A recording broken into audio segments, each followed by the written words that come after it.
Hello friends, എല്ലാവർക്കും പുതിയ വീഡിയോയിലേക്ക് സ്വാഗതം. എല്ലാവർക്കും എൻ്റെ ഹൃദയം നിറഞ്ഞ പുതുവത്സരാശംസകൾ അറിയിക്കുകയാണ്.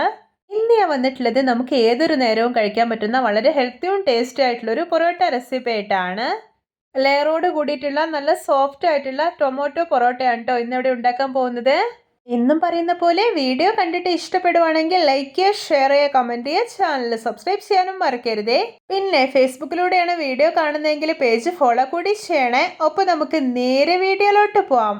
ഞാനിവിടെ മിക്സിയിൽ ഒരു ചെറിയ ജാർ എടുത്ത് വെച്ചിട്ടുണ്ട്. ഇതിലോട്ട് നന്നായി പഴുത്തിട്ടുള്ള ഒരു തക്കാളി മുറിച്ചത് ഇട്ട് കൊടുക്കാം. എന്നിട്ട് നല്ല സ്മൂത്ത് ആയിട്ടൊന്ന് അരച്ചെടുക്കാം. ശേഷം ഇതൊന്ന് മാറ്റി വയ്ക്കാം.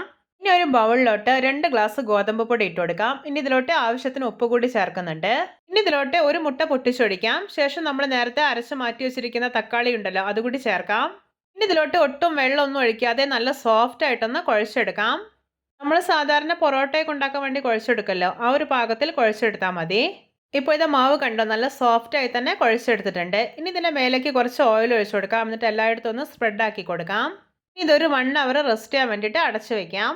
ഇപ്പോൾ ഇത് 1 അവർ ആയിട്ടുണ്ട്. മാവ് കണ്ടോ, ഡബിൾ സോഫ്റ്റ് ആയി കിട്ടിയിട്ടുണ്ട്. ഞാനിത് ഈ ഒരു മാവ് അത്യാവശ്യം വലുപ്പമുള്ള 3 ബൗളുകളാക്കി എടുത്തിട്ടുണ്ട്. ഇനി ഇതൊന്ന് പരത്തിയെടുക്കാം. ഞാനിവിടെ ഒരു പ്ലേറ്റിൽ കുറച്ച് മൈദ എടുത്ത് വെച്ചിട്ടുണ്ട്. ഇനി ഓരോ ബൗളും ഇതിലിട്ടിട്ട് നന്നായിട്ടൊന്ന് കോട്ട് ചെയ്തെടുക്കാം. ഇനി ഞാനിവിടെ കൗണ്ടർ ടോപ്പിൽ കുറച്ച് മൈദ സ്പ്രെഡ് ആക്കി കൊടുക്കുന്നുണ്ട്. ശേഷം ഇതൊന്ന് പരത്തിയെടുക്കാം. ഇതുപോലെ കനം കുറച്ച് വലുപ്പത്തിലും വേണം പരത്തിയെടുക്കാനായിട്ട്. പരത്തിയെടുത്തതിന് ശേഷം ഇതിൻ്റെ മുകളിൽ മുഴുവനായിട്ടും ഓയിൽ സ്പ്രെഡ് ആക്കി കൊടുക്കാം. ഈ ഓയിലിന് പകരം നിങ്ങൾക്ക് ബട്ടർ, നെയ്യൊക്കെ യൂസ് ചെയ്യാവുന്നതാണ്. ഇനി ഇതിൻ്റെ മേലേക്ക് വീണ്ടും മൈദ വിതറി കൊടുക്കാം. എന്നിട്ട് ഈ ഒരു അറ്റം ഉണ്ടല്ലോ, അത് ഇതുപോലെ സെൻറ്ററിലേക്ക് ഒന്ന് മടക്കാം. എന്നിട്ട് വീണ്ടും ഓയിൽ സ്പ്രെഡ് ആക്കാം. ശേഷം മൈദ വിതറി കൊടുക്കാം. എന്നിട്ട് ഇത് ഈ ഒരു അറ്റവും ആദ്യം മടക്കിയതുപോലെ സെൻറ്ററിലേക്ക് ഒന്ന് മടക്കാം. എന്നിട്ട് വീണ്ടും ആദ്യം ചെയ്ത പോലെ ഓയിൽ സ്പ്രെഡ് ചെയ്ത് കൊടുക്കാം. വീണ്ടും മൈദ വിതറാം. ഇപ്പോൾ ഇതുപോലെ ഒരു നീളത്തിൽ കിട്ടും. എന്നിട്ട് ഈ ഒരു അറ്റം സെൻറ്ററിലേക്ക് മടക്കാം. എന്നിട്ട് വീണ്ടും ഓയിൽ സ്പ്രെഡ് ചെയ്ത് കൊടുക്കാം. മൈദ വിതറി കൊടുക്കാം. ലാസ്റ്റ് ഈ ഒരു അറ്റവും ഇതിൻ്റെ മുകളിലേക്ക് മടക്കി കൊടുക്കാം. അപ്പോൾ ഇതുപോലെ ഒരു സ്ക്വയർ ഷേപ്പിൽ കിട്ടും. അപ്പോൾ ഇത്രയേ ഉള്ളൂ. 3 ബോളുകളും ഇതുപോലെ ഒന്ന് ചെയ്തെടുത്തിട്ടുണ്ട്. ഇനി ഇത് ഓരോന്നായിട്ട് പരത്തിയെടുക്കാം. അതിനായിട്ട് കൗണ്ടർ ടോപ്പിൽ കുറച്ച് മൈദ സ്പ്രെഡ് ആക്കി കൊടുക്കാം. ശേഷം ഓരോന്നായിട്ട് പരത്തിയെടുക്കുകയാണ്. ഇത് അധികം കനം കുറച്ച് പരത്തിയെടുക്കണ്ട, കുറച്ച് കട്ടിയോടെ പരത്തിയെടുത്താൽ മതി. ഇപ്പോൾ ഇതാ പരത്തിയെടുത്തിട്ടുണ്ട്. ഇനി നമുക്കിതൊന്ന് ചുട്ടെടുക്കാം. ഇനി ഇത് നന്നായിട്ട് ചൂടാക്കി എടുത്തിട്ടുള്ള തവയിലോട്ട് വെച്ചു കൊടുക്കാം. ഇനി ഇതിൻ്റെ മേലേക്ക് നല്ലപോലെ ഒന്ന് ഓയിൽ സ്പ്രെഡ് ആക്കി കൊടുക്കാം. ഇപ്പോൾ ഇത് നമ്മുടെ ടൊമാറ്റോ പൊറോട്ട കണ്ടോ, നന്നായിട്ട് പൊങ്ങി വരാൻ തുടങ്ങിയിട്ടുണ്ട്. ബലൂൺ പോലെ ആയിട്ടുണ്ട്. ഇനി ഇതിൻ്റെ മേലെ വീണ്ടും ഓയിൽ സ്പ്രെഡ് ആക്കി കൊടുക്കാം. ശേഷം ഇത് തിരിച്ചിട്ട് കൊടുക്കാം.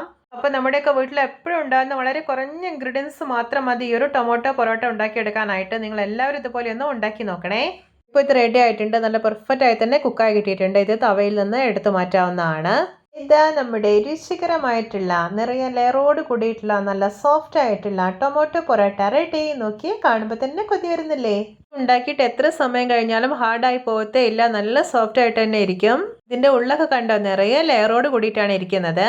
അപ്പോൾ എല്ലാവർക്കും എൻ്റെ simple and tasty tomato parotta recipe ഇഷ്ടപ്പെട്ടെന്ന് വിചാരിക്കുന്നു. ഇഷ്ടപ്പെട്ടാൽ സപ്പോർട്ട് ചെയ്യാൻ മറക്കരുതേ. അപ്പോൾ ഇതുപോലെയുള്ള വെറൈറ്റി വീഡിയോകളായി നമുക്ക് വീണ്ടും കണ്ടുമുട്ടാം. Okay, bye bye.